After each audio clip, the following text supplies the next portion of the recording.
Good morning everyone, welcome to my channel Shilpa's daily life. তো দেখো সকাল সকাল আজকে আমি চলে এসেছি কলকাতাতে। তো অনেকটা ভয় আর বুকে অনেকটা সাহস নিয়ে এই প্রথমবার আমি একা একা চলে আসলাম। আমার বাপিও তো খুব টেনশন করছিল যে আমি একা একা আসতে পারবো কিনা, আর বড় খুব টেনশন করছিল, কিন্তু শেষ পর্যন্ত আমি আসতে পেরেছি। তো কিছুটা রাস্তা বড় এগিয়ে গিয়েছিল এই আর কি। আর তারপরে দেখো এখানে চানাচুর দিল প্যাকেটটা, আর শসা আর কাঁচা লঙ্কা এনে দিয়েছিল। বলেছিল, জিজ্ঞাসা করছিল ঘুগনিতে মুড়ি খাবো কিনা। আমি বললাম না ঘুগনি টুগনি দিয়ে খাবো না, আর আমি শসা টসা চাট করেই মুড়িটা খাবো। তো সেই জন্য দেখো এখানে আমি চাট টাট করে মুড়ি খেয়ে নিচ্ছি। আর ও চলে যাবে অফিসে। আমি তো এখানে প্রায় 10:30টার দিক করে চলে এসেছি। তো ও 11টার দিক করে অফিস যেহেতু যাবে, তো দোকান থেকে না ওর অফিসটা খুব কাছেই, মাত্র 5 থেকে 7 মিনিট হাঁটা পথ। তো সেই জন্য ও চলে যাবে। তারপরে দেখো খাওয়া দাওয়ার পরে আমি ভাবলাম এখানে আমি দুপুরের জন্য রান্নাটা চাপিয়েই দিই, যেহেতু আমি এখানে আছি, বাইরে থেকে খাবার কিনে খাওয়ার দরকার নেই, আমি নিজেই বানিয়ে নিই। কারণ কি এখানের খাবারগুলো না ভীষণই দাম হয়, মাত্র একজনের খাওয়ার মতো ভাত কিনতে গেলেই 100 টাকা লেগে যায়। তারপরে তো বাকি সবজি টবজি হানা টানা থাকেই।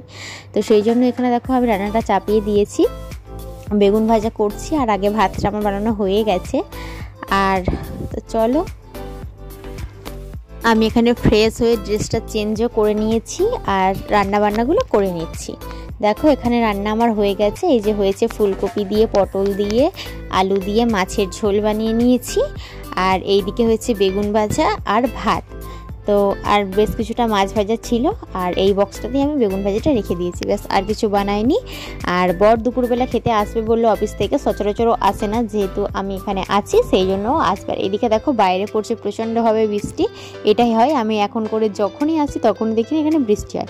তারপর দেখো সন্ধ্যাবেলা ওর অফিস ছুটির পর আমরা চলে গেছিলাম একটুখানি শপিং মলে, অ্যাক্সেস মলে একটু ঘোরাঘুরি করতে। দেখতে এসেছিলাম যে পুজোর কী কী জিনিসপত্র এসেছে না এসেছে। তো জিনিসপত্রগুলো অনেকটাই কস্টলি, তো আমার খুব একটা ভালো লাগেনি, তাই জন্য আমি ওখান থেকে কিছুই নিইনি। তো দেখো আর সারাদিনই তো আজকে বৃষ্টি টিষ্টি পড়ছিল, তো সেই জন্য তাড়াহুড়ো করে চলেও এসেছিলাম, মাত্র আধা ঘন্টা মতো ঘোরা হয়েছিল। তারপরে আমরা মল থেকে বেরিয়ে চলে এসেছিলাম। আর এই হচ্ছে মলটা, অনেকটা বড়। তো ক্যামেরাটা আমাকে অনেকটা উঁচু করে ধরতে হতো, তবে পুরো শেষ উঁচুটা পর্যন্ত আমি দেখাতে পারতাম। তো রাস্তা দিয়ে হাঁটতে হাঁটতে দেখতে পেলাম এখানে অনেক দোকান বসেছে, মোমো দোকান, ফুচকা, তারপরে ছিল পাপড়ি চাট। তো শেষ পর্যন্ত আমি পাপড়ি চাটই খেলাম, ফুচকা টুচকা খেতে আর ভালো লাগছিল না, কারণ কি দুপুরবেলাটা অনেকটা দেরি করে খাওয়া দাওয়া হয়েছিল। তো সেই জন্য শুধুমাত্র এখান থেকে পাপড়ি চাটটাই খেলাম। আবার এখানে দেখলাম যে বরের চেনা একজন লোক, তো ওনার সাথে গল্প টল্প করা হচ্ছিল। তারপরে দেখো রাত্রিরেতে না আমরা দোকান থেকে চলে গেছিলাম সল্ট লেকে, যেখানে আমার বর থাকে আর কি রাত্রিরেতে। তো দোকানটা এক জায়গায় আর ও থাকে আর এক জায়গায়। তো সেই জন্য এখানে আমি রেডি হয়ে নিয়েছি ব্যাগপত্র নিয়ে, ভাবলাম দোকানে ব্যাগপত্রটা রেখে দিই। আর এখানে যে টয়লেটটা ইউজ করি, ওই যে বড় একটা বিল্ডিং দেখা যাচ্ছে, ওই বিল্ডিংটাতে আমি যাব, ওদের যে ওয়াশরুমটা আছে সেটাই আমি ব্যবহার করি। তো নিচের তলায় ওদের ওয়াশরুমটা আছে, আর চাবিটা আমাদের কাছে রাখা আছে। ওই বাড়িতে যে ভদ্রলোক থাকেন, বয়স্ক ভদ্রলোক, তিনি চাবিটা দিয়ে রেখেছেন যাতে আমরা ব্যবহার করতে পারি, সেই জন্য আর কি। তো ব্যাগটা দোকানের মধ্যে রেখে দিলাম, আর দিয়ে তারপর আমি চলে গেছিলাম বিল্ডিংয়ে। আর বিল্ডিংয়ে না কেউ থাকে না, একা একা যেতে ভীষণই ভয় লাগে। এই যে দেখো অন্ধকার রাস্তা, সারাদিন তো আমি শুধু ভূতের গল্প টল্প শুনি। তো সেই জন্য দেখো এখন রুমটা দেখে মনে হচ্ছে একদম সেই রকম ভুতুরের রুম, আলো টালো খুবই কম। এই যে সামনেটাতে রাস্তা আছে সেই জন্য, তা না হলে একদম অন্ধকার মতো রুম। আর ওই কলকাতা শহরে তো যে যার বাড়িতে সে তার, আশেপাশের লোকের আওয়াজও পাওয়া যায় না, রাস্তা থেকে যতটুকু লোক যায় ততটুকুই, এই আর কি। তো দেখো তারপরে আমি বেরিয়ে পড়েছি, একদম অন্ধকার রাস্তা, ভয়ও লাগে একটু আধটু। আর এখন যখন 3-4 বার ধরে আসি, জায়গাটা ব্যবহার করি, সেই জন্য আমার খুব একটা ভয় লাগে না, কিন্তু প্রথম প্রথম আমার ভীষণই ভয় লাগতো।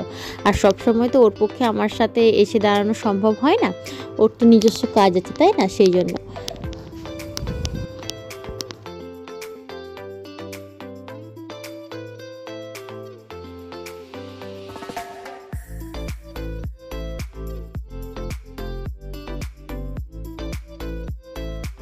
তারপরে চলে এসেছিলাম আমার বরের আর একটা বাসায়, যেখানে ও থাকে আর কি। তো তো এখানে এসেছি আর এই বাড়ির লোকজনের সাথেও দেখা করতে গেছে, আর আমি নিচে বসে আছি। আর দুপুরের যে খাবার দাবার ছিল সেই খাবার দাবারগুলোই বেশি হয়েছিল, সেগুলোই নিয়ে চলে এসেছি। রাত্রিতে খাওয়া দাওয়া হয়ে যাবে। আর এই হচ্ছে ওর রান্নাঘর আর কি, ছোট্ট কিচেন বলা যেতে পারে। এই যে গ্যাস আছে, ওভেন আছে, আর সেরকম কিছু নেই এই সমস্ত কিছুই। এই যে বিছানাটা তাও আবার ও চাদর টাদরগুলো তুলে রেখে দিয়েছে, কারণ কি তা না হলে নোংরা হয়ে যায়, মাঝে মাঝে তো আসে না। তো চলো আজকের মতো ভিডিওটা আমি এখানেই শেষ করলাম। কেমন লাগলো জানিও।